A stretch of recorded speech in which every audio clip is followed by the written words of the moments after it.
Good afternoon. Good afternoon, ladies and gentlemen. I'll let everyone continue to get their seats, and really appreciate everyone being here for the lunch hour. I think you're in for an exceptionally special treat this afternoon, and I'm just so excited and pleased to introduce someone who I consider a friend and great colleague. So we are fortunate today to have Dr. Bruce Scott, President of the American Medical Association, join us and share thoughts and remarks with you. Before I bring Bruce on for his talk, though, I'd like to say that one of the things that is so remarkable about him, and that you'll learn as you learn more about Bruce, is that his dedication to physician advocacy and understanding how the physician fits in the healthcare ecosystem is really a career-long endeavor on his part. From the time he was a medical student through his residency and fellowship education in otolaryngology, head and neck surgery, and then facial plastic surgery, which I'm additionally proud of, sharing a specialty with Bruce.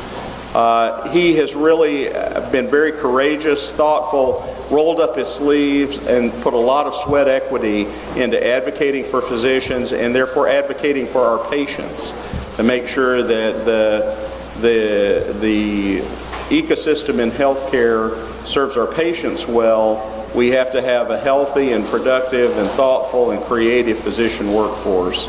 So this career-long development after doing internship and residency and then fellowship in Texas brought him to Louisville, Kentucky, where he's been a clinical faculty member in otolaryngology, head and neck surgery at the University of Louisville, but has been one of the prime partners and presidents of Kentuckiana ENT.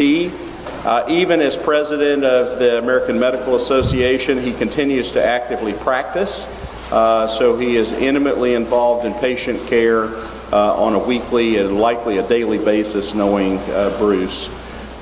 He has had his family here, and a lovely family he has, and he is really a dedicated professional, dedicated to people, dedicated to this profession of medicine, and dedicated to our students. So let's please give a very warm welcome to Dr. Bruce Scott. You're like L's up or something.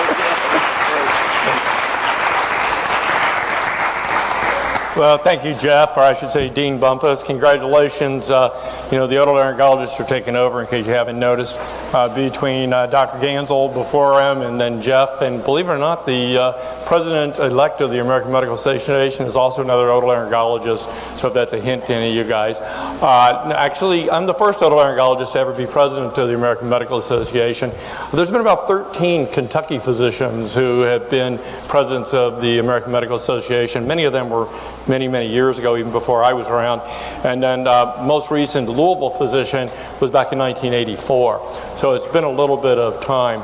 So as you heard Jeff say, I actually got involved in the American Medical Association when I was a student in Texas, down at UTMB in Galveston.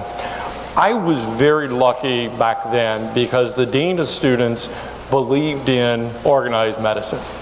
You are very lucky because you have a dean who believes in organized medicine.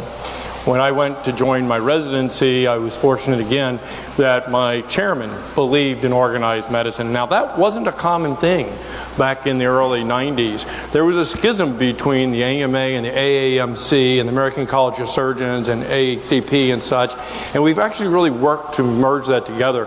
And we now have a section, complete section of academic physicians and deans, and actually I met with the Dean's Council down in Florida just on Friday. So that relationship between academic medicine has really been bolstered a lot, and why that's really important is because I know for you guys to get time away from your studies and to be involved is necessary for you to have support from a very high level. Hopefully one of the things I'm going to convince you of in the course of the next 20 or 30 minutes is the importance of involvement. And I think it's fine if you get involved in your church, in the Rotary Club, in the school board, the PTA, AMA, KMA, GLMS, or something. You see, physicians are leaders, and we are looked to as being leaders. Society looks for us for leadership. And too many of the times we get really busy with our studies, with the demands of residency, with the demands of being a young physician, creating and building a practice, joining an academic center, doing our research, taking care of our young families, et cetera, et cetera. And so what doesn't happen is we don't get involved, and instead we kind of cloister ourselves. And for years and years I listened to physicians in the physician lounges or elsewhere basically complain but not really do anything. And it's time for us to get off the sidelines, and you guys, your generation, are in many ways the leaders in that regard. So I really believe in the importance of organized medicine. As you heard from Jeff, Dr. Bumpus, I've been involved in GLMS. That's your county medical society. We were talking about the fact that once a month, the county medical society leaders meet. They bring in the dean. They bring in the heads of the major hospital system, the head of the public health department, the head of the healing place, which has to do with substance use disorder. And they all meet and they talk about the things that are important to the Louisville area, the Louisville metro area. And then those messages are then taken to the Kentucky Medical Association, and then the Kentucky Medical Association sends delegates to the AMA. We were founded back in 1847, so we've been around for a long time, and it's interesting that our founding was based upon the need to wipe out quackery and the misinformation and disinformation that was existing back then, and to create an ethical code. And that ethical code still survives to this day, and it's a code that our profession, in many ways, lives by. Much of what we do is advocacy. Advocacy for physicians, advocacy for our patients, and we are, in effect, the voice of our profession. We'll talk more about that later. We, over the course of years, I know people say, oh, well, all you're worried about is your pocketbooks. Well, physicians do have to financially survive in order for us to be able to take care of patients. But during the course of time, many, many public health items have been way up on our radar screen and continue to be there to this day. After all, our mission is to promote the art and science of medicine and the betterment of public health. Before I became president-elect, I had the honor to be the Speaker of the American Medical Association. Think about, the House of Representatives and the Speakers of the Senate. And in the House of Delegates, we bring together representatives from 96 specialties, virtually every specialty and subspecialty that's out there, from every state, and then also from special interest groups as well, such as the medical student section. I'll show you a slide of the different sections that we have in just a second, and we all come together to create policy in the best interest of our profession and our patients. So when people say, oh, the AMA doesn't represent me, that's because you don't talk to your delegate, to your representative. You are, in fact, their colleagues and their constituents, and their job is to bring that message. And then we vote, and it's a democratic process, and sometimes you don't get what you want. But it's a democratic process, and everyone is heard. Over the course of the years, we've created all these different sections to represent people who come from different modes of practice, who have different interests or specialty concerns, or who have different underrepresented views. Everything from, of course, the medical student section, the resident section, the young physician, academic physicians who I mentioned, organized medical staff, or those practicing physicians who are employed by hospitals and such, integrated physicians. Those are those who are parts of big groups. And then we have, obviously, the women physician, the minority, the international, senior physician, and the LGBT groups, all of which you would recognize. And all of them have representation in the House of Delegates, and all of them have sectional meetings where you are welcome to attend as an AMA member. The students. Back when I was a student, I was only peripherally involved in AMA. I got really involved when I was a resident. And when I was a resident, we and the students were proud to say we're the ones who pushed forward the anti-smoking tobacco legislation and the policies for the AMA. When I went to my first AMA meeting, believe it or not, the Kentucky Medical Association was meeting in a room and we were smoking. I wasn't smoking, but others in the room were smoking. That's where we were back in 1988. And over the course of time, we were able to pass rules through our section, through the House of Delegates, ultimately to Washington, D.C., to ultimately make the changes that you guys have lived with your entire life. I'll show one other simple example. When you're driving down the expressway and you see that sign that says hospital, a big H, that came from an individual physician in Kentucky who took that idea to the Kentucky Medical Association, who took that idea that we should tell people where hospitals are, and now those signs are all over the United States. There's lots of examples that I could talk to you about that. But over the course of the time, the medical students many times have been pushing the envelope, if you will, dealing with things that perhaps some of our older doctors didn't really realize were issues and were problems, and that continues to this day. Later on in my talk this morning, I'm going to share the stage with your local leaders, and they can talk to you about some of the issues that they are pressing right now, right in these days. The American Medical Association is representing physicians with a unified voice to really try to tackle three big strategic pillars. Removing obstacles to care. We'll talk about some of those. Confronting public health crises and chronic disease. And finally, driving the future of medicine. And you guys in many ways are the future of medicine, but digital health and AI is also a considerable component of that.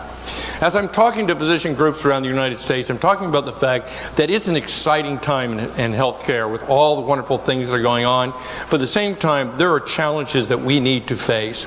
We have faced declining reimbursement. Yes, the physicians are being paid 29% less today than they were in 2001 for Medicare services, for the same services that we provide. It's unsustainable. We can't continue on this spiral down. And at the same time, we're being demanded to do more and more administrative tasks to the point that right now physicians are using 2 hours of administrative time for every 1 hour of taking care of patients. And as you guys enter the wards, you're going to see this. You're going to see the physicians at the computers and taking care of the administrative stuff instead of at the bedside actually taking care of the patients. We all became physicians to take care of patients, not to push paper or to type on a computer. And we need to get the physicians back into the bedside, back to taking care of patients. Meanwhile, we have an issue that more and more non-physicians want to practice medicine. They just don't want to go to medical school. They don't want to put in the hours that you guys put in. Now, we believe in the physician-led team. That's the only way we're going to take care of the expanding chronic disease burdens in the United States. And hopefully your education is going to teach you how to not only take care of patients, but how to lead a team of individuals who will be taking care of patients. Through all of this milieu, and really got much worse during the COVID pandemic, physician burnout. Physician burnout got as high as 63% during 21 and 22, and it's come down. I'm happy to report it's come down, but it's come down to 48%. So almost half of physicians are still showing signs of burnout. 1 in 5 physicians openly say that they'd like to leave medicine or retire within the next 3 years. That's a problem. Maybe that's good job opportunities for you guys, but that's not good for our country, as AAMC is estimating a shortage of 87,000 physicians in the next decade. And it's already happening in rural areas, like here in Kentucky, and it's really happening in some of the other rural states, particularly when we start talking about primary care and obstetrics gynecology care. Advancing digital health to improve the future of medicine, and I'll talk about that near the end of my talk today. One of the other things that I mentioned is that we started out with this quackery and misinformation, and I put these slides in partially because I read something earlier this week that the public's trust in physicians, those who rate their trust in physicians as highly trustable, in April 1st, 2020 was 72%. In January 1st of this year, 40%.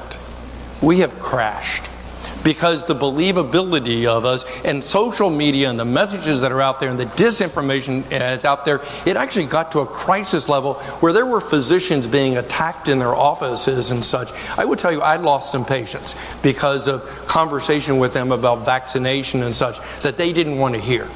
So we have a problem with misinformation, but now it's spilled over into gender-affirming care and reproductive care, and we have this fight that everything seems to become so politicized now in our society, and this is why we need physician leaders to step up.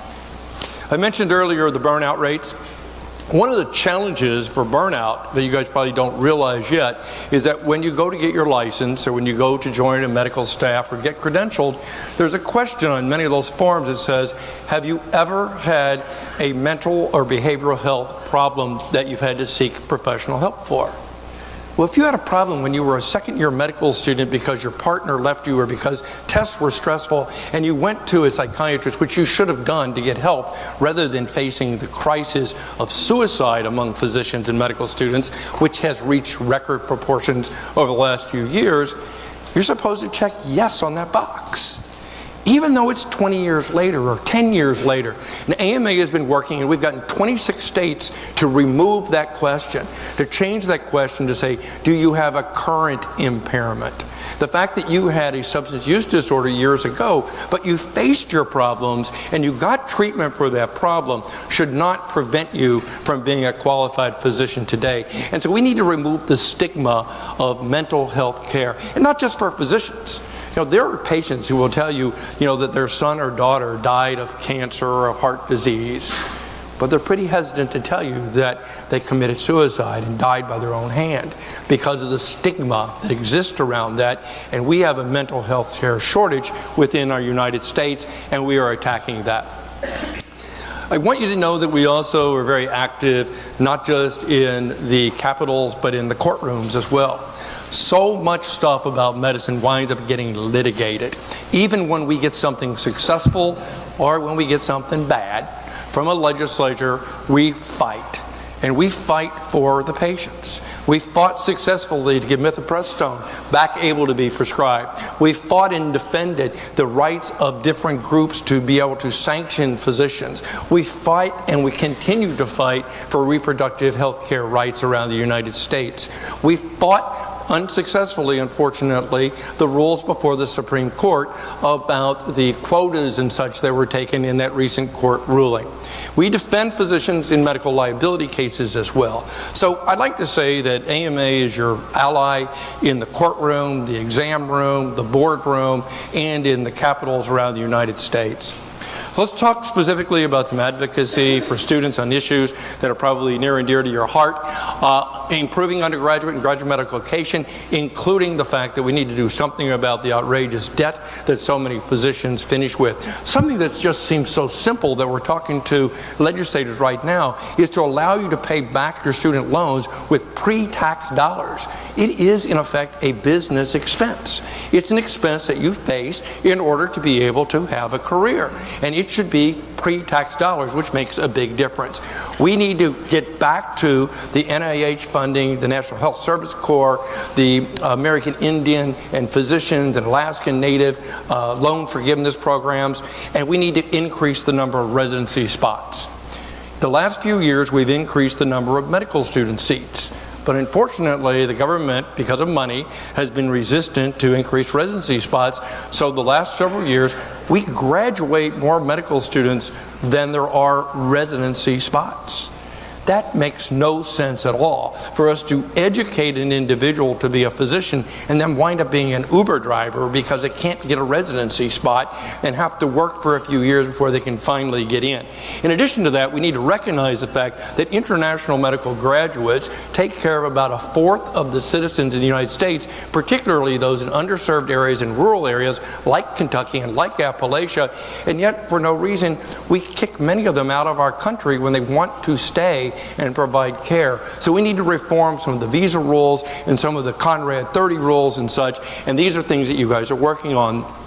In addition, I know that the medical student section on a national level is really trying to tackle reproductive care, LGBTQ, gender-affirming care, and is trying to look at what social media is doing to the younger generation and how it is impacting. The Surgeon General actually came out, they don't come out with these very often, but a warning. They've done one about cigarettes, and they did one about alcohol.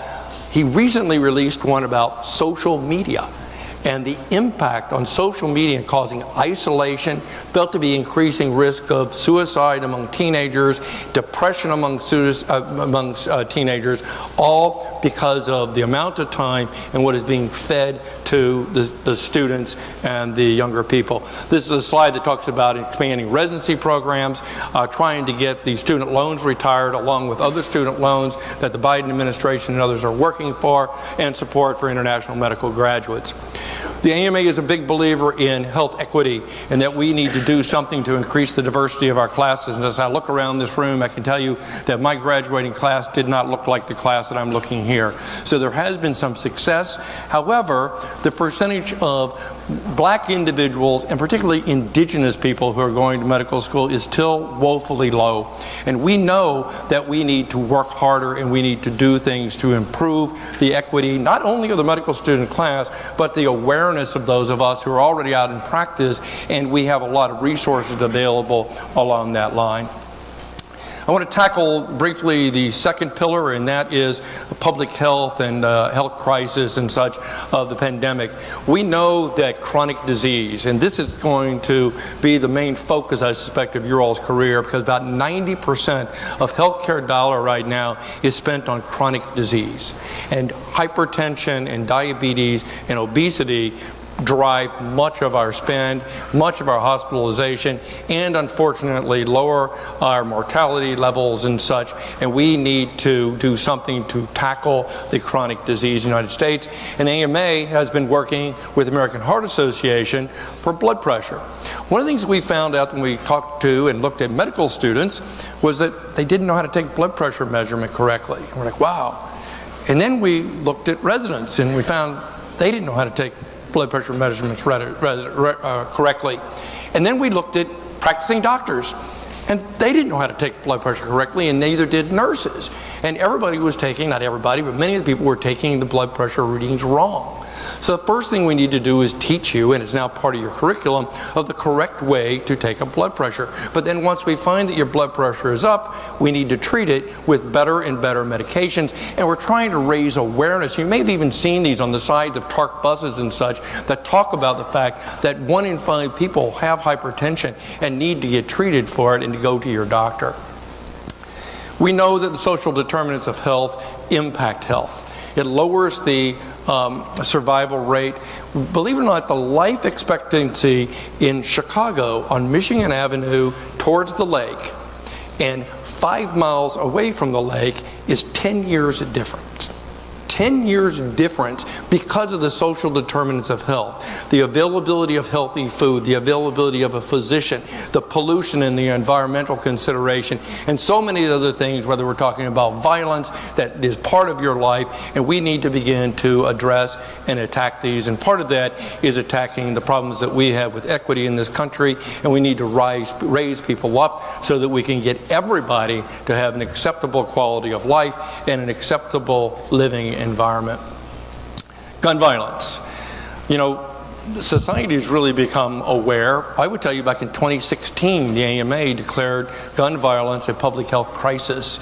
And we've been working to try to get reasonable laws passed. We don't want to take away everybody's guns. We understand that there's a lot of things that we can do that are common sense things, and your group of local leaders are going to talk about this. And I would tell you, just over the last few years, these are the different policies that the AMA has passed, all regarding trying to fix this problem, to get to the root of the problem, which ultimately is mental health care, but also trying to do reasonable, common sense rules that will hopefully improve our situation. AMA has worked really hard to get physicians to reduce the number of opioids that we are prescribing. And the slide here at the bottom shows in blue the opioid prescriptions and how we've been able successfully to reduce opioid prescriptions. Unfortunately, the graph at the top in yellow shows overdose deaths.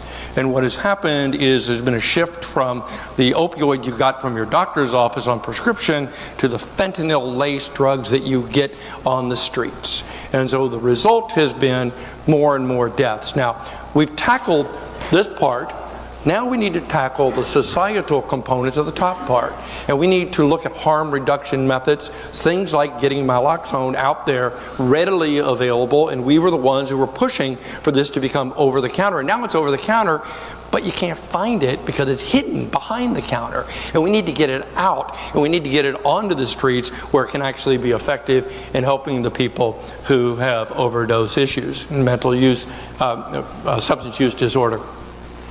You are the future of healthcare, and I know that AI is actually a component of your education. And we did a survey of practicing physicians, and we found that 41% of physicians were extremely excited about the potential for AI and digital health. And 41% were scared to death about the future of AI and digital health. It was an exact divide. But then when we dug down, and we found that 90% plus believe that there is the potential for help with diagnostic specificity, that 85% plus believe that there's potential for help with documentation. But a large percentage are concerned that it won't be patient-centric, that it won't be driven by physicians, and what about the private health information that will be gathered and gained and captured by AI and digital health. So we have concerns. And so one of the things we think that needs to happen is that we need to have regulation and there needs to be rules, but whatever we come up with needs to be patient-centric. And we need to make sure that it doesn't just reproduce the problems that we've had for many years, and that it doesn't just become something else that is thrust upon physicians, but rather something that physicians need to be involved in firsthand. I don't know, do you all do a rotation at T.J. Sampson Hospital? Do they rotate over there at all? Family medicine. AMA is working with T.J. Sampson, a rural hospital, that actually is embedding an AI diagnostic tool into their EHR system to try to recommend over here on the side, they call it a side screen, of things that you should be considering in your differential and what you would potentially consider ordering in order to rule out those things in the differential, so you're making sure that you're not just thinking of the common things, but you're thinking of the rare things and what are the cost-effective things to do, what is the next step that you can potentially order. And that's an example of the correct implementation of digital medicine and augmented intelligence into the everyday life of a medical student or a resident or practicing physician. We need that it needs to be ethical, equitable, responsible, and transparent.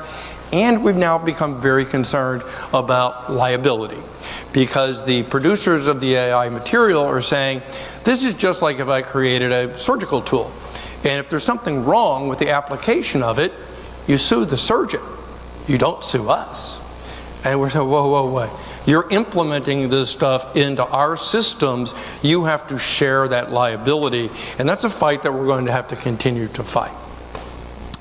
This is an opportunity. I don't know if there's anyone in the room who is a tech developer. I talk to students and residents around the United States, and many times I find that you guys are really, really ahead of the curve in sort of some tech stuff. And if there's anyone in the room who's interested, scan this QR code, and you can actually become involved. The American Medical Association has created this intervention called PIN, which actually connects physicians and medical students who are developing things in AI and in technology with corporate leaders and those who already have business, and in some cases who have money in order to invest and to help you to hopefully get more physicians, more medical students involved in the development of the future of medicine. So there are some simple, straightforward physical membership benefits that the people who put these slides together with me want me to always talk about. And I will tell you that there is great stuff out there for you guys that is mostly all free. And we're going to talk about it. But I want to encourage you about the fact that it's not what you can put in your pocket that is the reason to join the AMA. The reason to join the AMA is to become part of the fight, to become part of the voice for our profession. Yesterday, I just went online to the medical student. There's an entire section of our website for medical students, and I went on that and I get a screenshot of the things that right now are on the web for things, tips to land your medical research experience, how an individual grew her leadership and it helped her get a residency position, 5 tips for medical students for writing an op-ed and being published. This was yesterday's snapshot. and I'm sure that tomorrow is going to be different. And there's so much useful information there for you. ama-assn.org. Pretty straightforward, and there's a lot of resources there for you. In addition, leadership opportunities, which your people here can tell you about, fellowship opportunities, advocacy opportunities, a wonderful meeting in Washington, D.C., where students come and they wear the white coat and they do a march on Washington, D.C. We do the same thing in Frankfurt. And students are welcome, and it's always impressive to have students go with me when I go to talk to Senator McConnell, our congressman, our Representative McGarvey and others, and the students learn how to become advocates, but at the same token, I would tell you those legislators are always more impressed by the students than they are by us.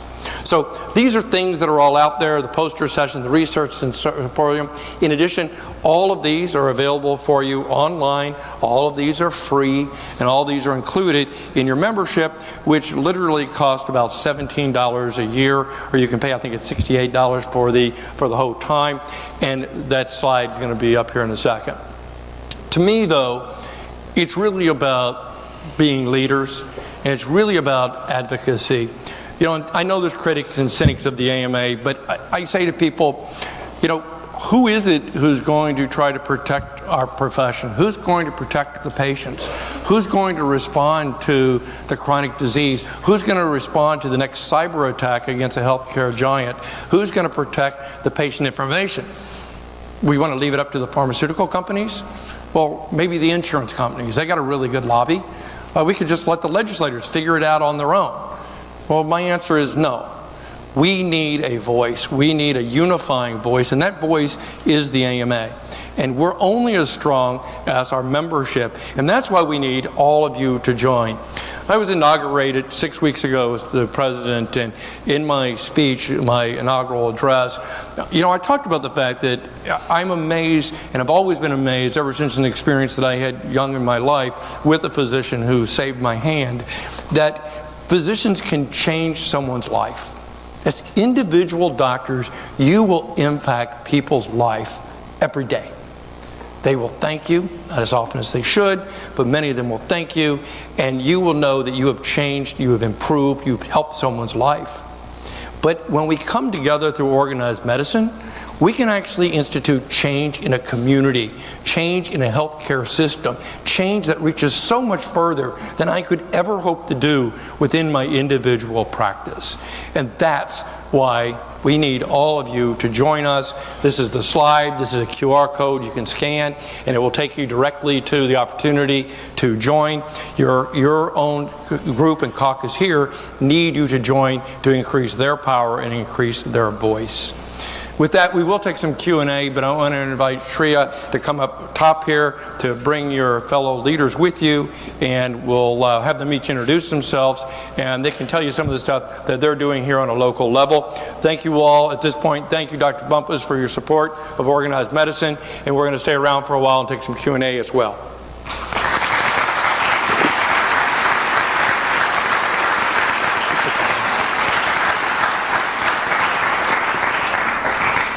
Well, thank you, Dean Bumpus and the School of Medicine, for organizing this wonderful event. And thank you, Dr. Scott, for having the time to take out of your very busy schedule. I know you were seeing patients earlier today to come and speak with our M1 and M2 classes. I wanted to introduce our lovely AMA Executive Board. My name is Shreya. I am the president. I'll just hand down the microphone and everyone can introduce themselves, okay? Hello everyone, I'm Lily and I'm the secretary. I'm Sarah, I'm the programming chair. I'm David, I'm one of the advocacy and policy co-chairs. My name is Christian, I'm also a policy and advocacy co-chair. I'm Megan, hi. I'm the membership chair. Hi, I'm Michaela and I'm the treasurer.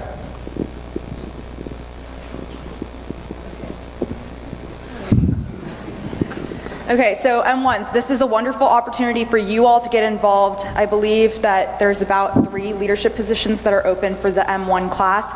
Information about that will be disseminated soon. I personally got, pardon? This Friday. Yes, this Friday.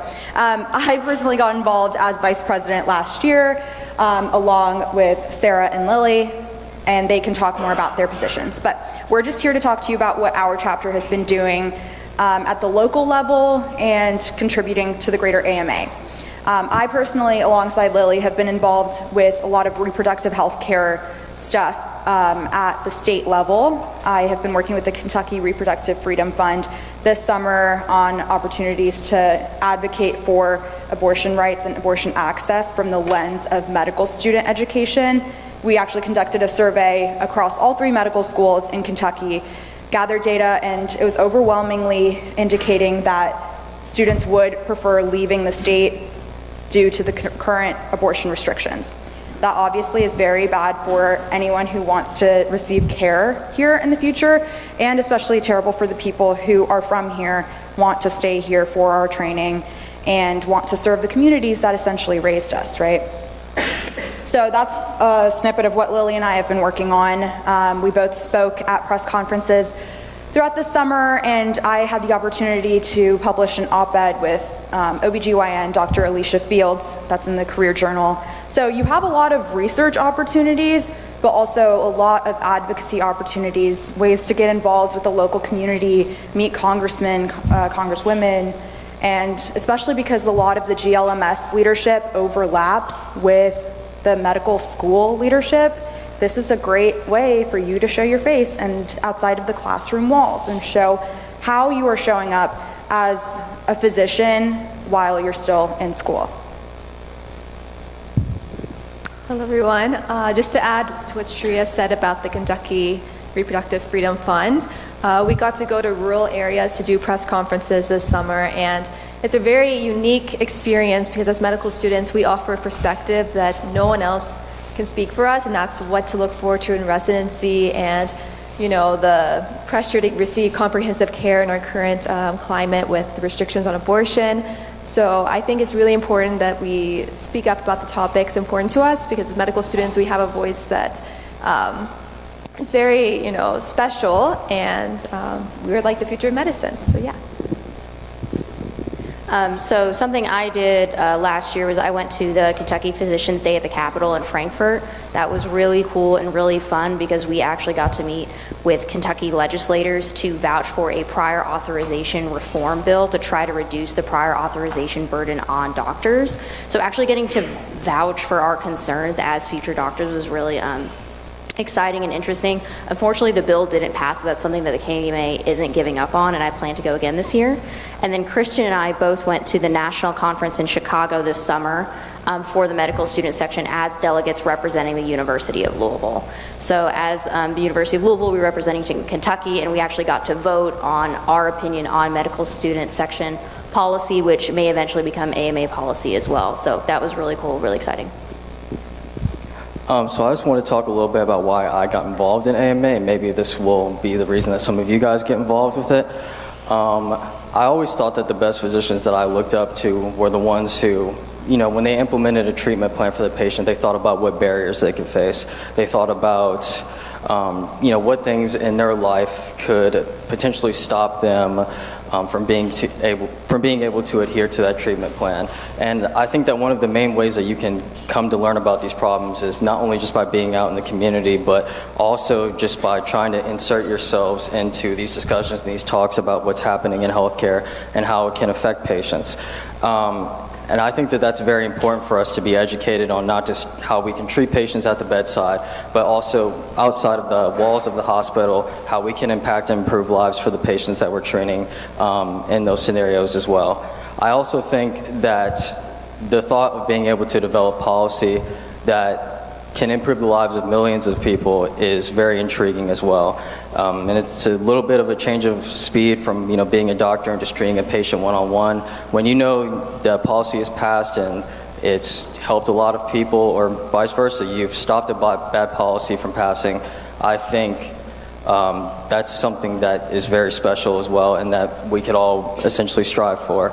And I would say that kind of what my daily role is in this club is, as one of the advocacy and policy co-chairs, is really just reviewing resolutions. I was on the Economic Standing Committee, and I just reviewed resolutions that related to economics, and me and Christian have a lot of expertise in that, so when you're developing your resolutions and your policies, we will come around and be like, you know, this is where your weakness is at, this is where your policy can become better, and hopefully, you know, through that, you'll have a very good policy that you can go and present to people. So what I really enjoy about the AMA is that this gives us an opportunity to make a change, even as a medical student, even as a first-year medical student, a second year, we can make a difference. This past year, I got involved in our, what's it called, a resolution review committee. It's basically a group of medical students. We come together, we talk about policies that we want to push, and we debate them.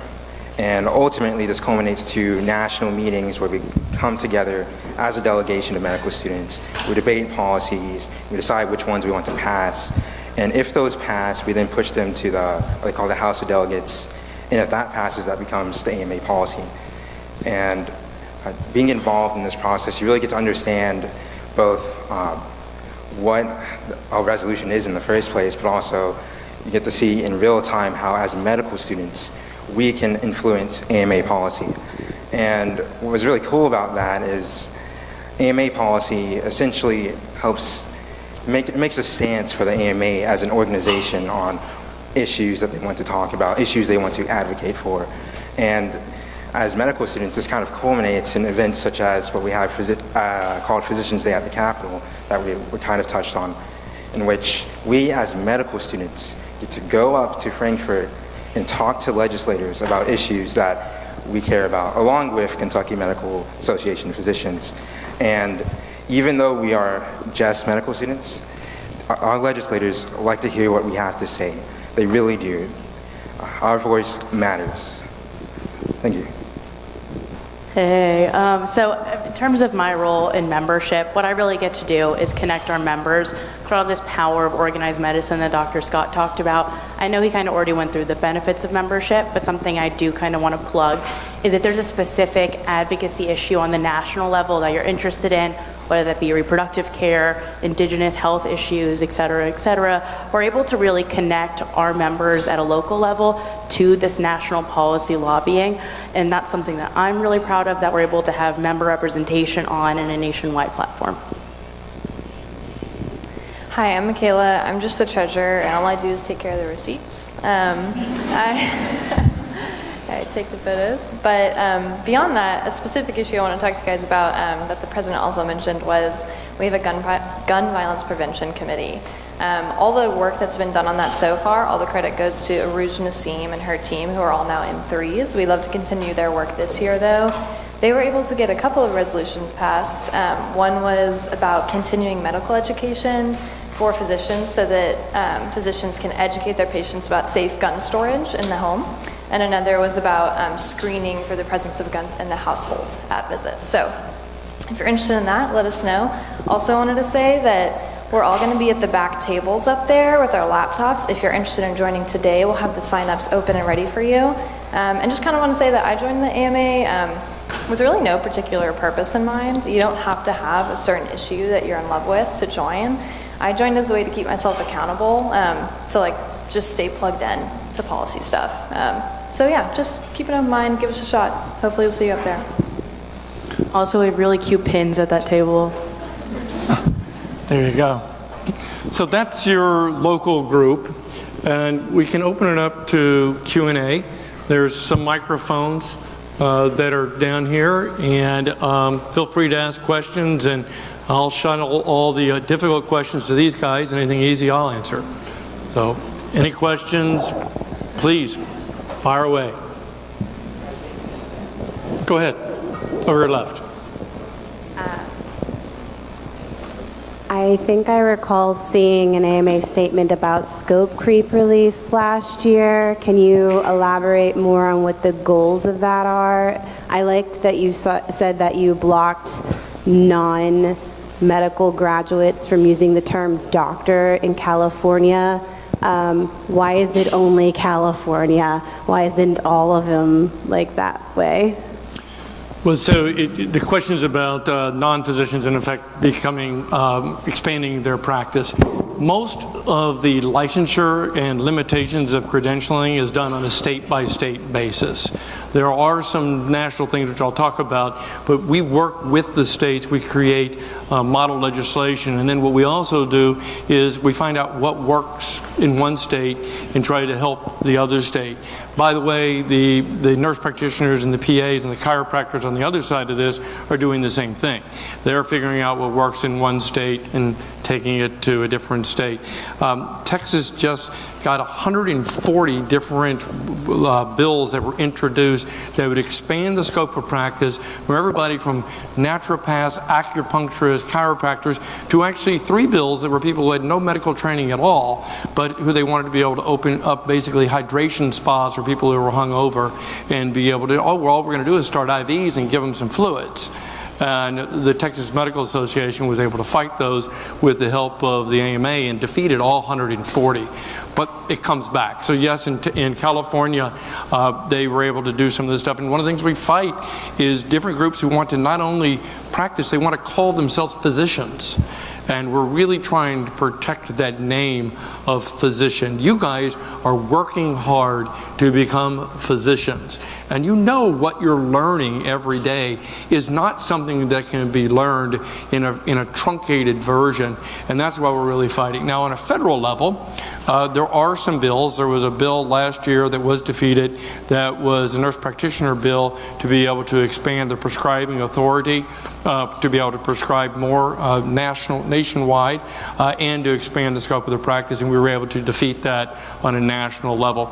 Sometimes, playing defense does not get you as much credit as when you're playing offense, whether we're talking about football or we're talking about in Washington, D.C.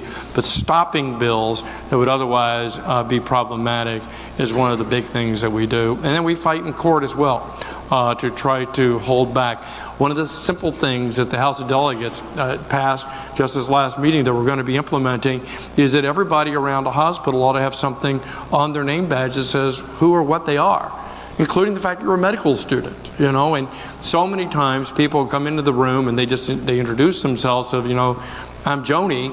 Well, who are you, Joni? Are you a doctor? Are you a faculty member? Are you a medical student? Are you the person who's going to clean up the room? I don't know who you are. And so something as simple, and a lot of hospitals I know here in town, including University of Louisville Hospital, already does this, but it's not something that's done every place, where it simply says at the bottom of your badge, MD or RN or whatever your role is. Now, let me be clear. I work with really qualified speech pathologists and audiologists and physical therapists, and I can't do their job, but they can't do my job. And we work as a team together, and we deliver better care because of that. And what we're trying to hold back on is this attempt to basically replace physicians. And I'll just take another minute just so you guys can have the facts at your fingertips when you engage in these conversations. The first theory has been that the nurse practitioners in the world were going to go out and take care of the underserved people in the rural areas. A recent map shows where they practice is the same place that physicians practice. The reason that you want to live in a particular area, or your spouse or your partner wants to live in a particular area, are the same whether you're a doctor or you're a PA or a nurse practitioner. The second myth is that they were all going to do primary care. 74% of them are trained in primary care, but after 1 year, less than 24% of them are still doing primary care. The rest of them are now doing subspecialty care. And here's what's amazing. We just found this, they did a report on this, it was released in June, that has not gotten as much attention as it should. A PA can be an orthopedic PA on Friday, and on Monday be a neurosurgery PA with no additional training, nothing in between. But if you're a licensed orthopod on Friday and you want to become a neurosurgeon, that's called 5 more years of residency, right? So there's a little bit of a difference there, and the problem is that, again, they play an important role, and I'm not attacking them, although I'm getting a lot of hate mail lately, so I think I must be getting the message through, that the answer is that we need to work together to the top of our knowledge base and top of our limits, and that's where we need to be to deliver better care. What we don't want is patients being misled. There are patients who like their relationship with their nurse practitioner, with their PA, and that's fine, as long as they know what the training level is of that individual, and that individual stays within their training limits. Thank you for the question. Other questions? Yes? So currently in the U.S., 90% of resident salaries come from the U.S. government as a form of like graduate medical education grants and stuff. However, over the course of like maybe 20 years, private corporations and private hospitals, their profit has gone up exponentially. Why aren't hospitals paying for residents' salaries? I mean, they're the ones that are profiting on residents. They have residents work 40-odd hours a day, or over the course of 2 days. Why aren't residents' salaries coming from hospitals? Yeah, we've been beating on this since I was a resident, what's called the all-payer system, that not just the federal government, because the federal government is very hesitant to spend any money and to give any more, starting more residency practices.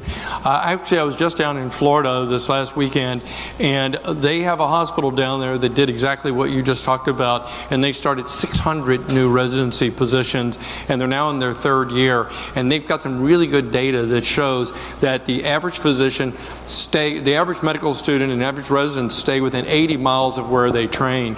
And so if they're going to populate the local area, they now have an economic impact study that shows that every physician who stays in the community causes about $1 million worth of economic impact per year. You know, I've got 36 employees. We pay taxes. We rent space. We buy goods.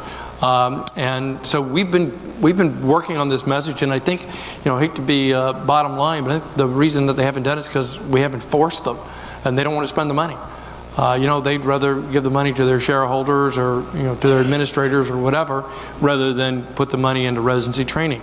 They don't have that foresight to say that if I spend the money this year to train this resident, that it will come back to help me in future years. But we're pushing, and we actually do have a few states where it's happening. Now, the other thing is we're pushing for is like VA to expand their residency training programs. NIH is considering some funding that you're going to have to do some research, but then they'll pay for the residency program or for the medical student loans and such. So we're pushing. There's not a lot happening in Washington, D.C., period, except fighting. There's not a lot getting passed, and particularly if it has a dollar sign on it. And so it's a fight. Back up here. Green shirt. Just scream. Well, first off, thank you for coming today. So my question is, with the Affordable Care Act, facing political challenges, I guess what steps are being taken to ensure that future healthcare reforms protect vulnerable populations and improve all aspects of care? Well, we pushed for expansion of Medicaid in all the states. We push every year for the reauthorization of the CHIP program to help protect kids. We successfully have gotten maternity care continued for 1 year postpartum to take care of the mother and the baby, and encouraging breastfeeding and such along that lines and health. We've also gotten the VA to expand their coverage for children and for maternity care. And we chip away, and there's some states that still have been resistant to expand Medicaid. We were supporters of the Affordable Care Act as it came out. We got a lot of grief because of that. During the course of my years in AMA, I'm not joining because you guys are too right-wing and too Republican, and then we got, I'm not joining because you guys are too left-wing and too Democrat. So, I don't know, where we actually sit. We try to be nonpartisan and try to choose what is best and what is right for the patients and for the profession. But we believe in access for everyone. It's clear that those without insurance or without coverage live sicker and die younger. Straightforward. There's no questioning the data. And so we need to get the people covered. Someone down here in Black. Actually, yeah. I had the mic up here. Oh, all right. Hello, up here. Thank you. Over here. Oh, wait. Up here. Okay. We don't see you up there. No, go ahead. How's it going? Okay. So one of the things you mentioned was obstacles to patient care. My question is about private equity. The prototypical example is always Steward Health, but it's happening all around the country with hospitals and especially smaller clinics as well. Is that something that is on the AMA's radar, and what steps are they taking to present, in particular, residents who could be vulnerable in those hospitals? Yeah, private equity is an issue. There are a lot of physicians who are now employed by venture capital firms and private equity. And I have to be careful how I answer this question because we have members who are in those situations. Physicians, and each of you will have to manage the ethical challenges of a need to have profit, have a salary. By the same token, to take care of patients. And our ethical responsibility to take care of the vulnerable population, even when they have no money. And physicians, and I know you all are probably experiencing this, physicians provide uncompensated care all the time. So the concern that I have is when you enter a company who's driven by profit, and again, I'm a capitalist, but they're driven by profit, and they're driven by a desire to make profit. I think it calls upon the physicians in those situations to maintain their ethical position, to maintain that sometimes I'm going to do things that are not going to help the bottom line, but they're going to help the patient. So first thing is I think it raises the ethical responsibility of the individual physicians. Now, from a positive perspective, those equity companies have got a lot of capital. And so when we talk about things like telehealth and digital medicine and the investment that's necessary for that, it's difficult for my group of 6 individual physicians to cough up the funds to finance that. But that's not a challenge for an equity firm with millions and millions of dollars, whether that's a new improved EHR or interconnectability or other things like that. So I see that there are some potential advantages. I would tell you that the way we got here was because of the shrinking reimbursement. Very few, if any, physicians sat around one day and said, you know what I want to really do is quit being in private practice and sell myself to a private equity group. They did that because they didn't have a choice. The pediatricians and the family practice doctors, they're dying. I have a close friend up in a rural area of Ohio who told me this last weekend she's closing her practice because her husband, who is a carpenter, is tired of having to support her practice as she loses money every month. And that's a problem. I mean, this is no longer theoretical. Physicians are closing their practices, and then patients don't get care. We only got a limited time. I know there was another question down here. Yes, hi, thank you. So I see that AMA has created PIN, which helps connect physicians with other professionals in the industry to like bring solutions or bring their insight to solutions. But I was wondering what other resources does AMA have to potentially help physicians themselves put out something to market or bring some innovation or some solution to the industry from like their own potential? Well, there are a lot of educational resources available on the AMA website that everything from entrepreneurship to those who want to go into law school afterwards to help you get a residency spot to connect in that way. The other thing is that the House of Delegates welcomes a representative from the PAs, from the APRNs, from podiatry, from all these other groups. We had been having someone come from the American Bar Association, but they haven't been there the last couple of meetings. So we do have outreach to these other groups and let them have input. But there are professional development opportunities available through modules online as well. We take one more question. Does anybody have a question for your all's group? Let's do that. One more question right here. Awesome. Thank you, guys. So I guess one thing I'm curious about that you touched on, Dr. Scott, but also Shreya, you highlighted, is the way that the current political landscape is affecting various specialties. Obviously, Shreya, you pointed out the effect it's having on OB-GYN. JAMA talks about it a lot. I was curious what you all would say to aspiring physicians that are afraid of potential implications, potential backlash that comes with going into a certain specialty, whether that be OB-GYN or any specialty that's going to be, affected by the upcoming years of politics. Yeah, I think Dr. Scott and I were talking about this yesterday when we were discussing whether or not this would be a hot button topic. And to that, we both said no, because this is what you all agreed to as part of your social responsibility as physicians. You have to be informed about these things, whether you like it or not, whether it affects you directly or not, it will affect one of your patients. And to not be educated about the policies and decision makings of the lawmakers that you have elected to an equal extent as you are educated about the science behind the medications that you're administering is just, honestly, just being a bad physician, right? So I think these are tough conversations to be had, but our training equips us well for that, and this is just another thing that we shouldn't be shying away from. We need to be stepping up to the plate because every other specialty and other people are doing that. And if we don't speak up, lawmakers who have no idea about science or what we do on a daily basis and the struggles that we face and what our patients are dealing with will make the decision for us. Thank you, guys. I think the dean's got up here with a hook. I am going to pull the hook, guys. But listen, thank you to you all for a high level of engagement here. I think being involved in the AMA, I've been involved my entire career, is very important. One of the things I was always taught is that if you're not participating in the kitchen as the cook, you might be on the menu. So I think one of the good things about AMA involvement is to kind of keep us off of the menu, so to speak. So let's give a large round of applause to our team.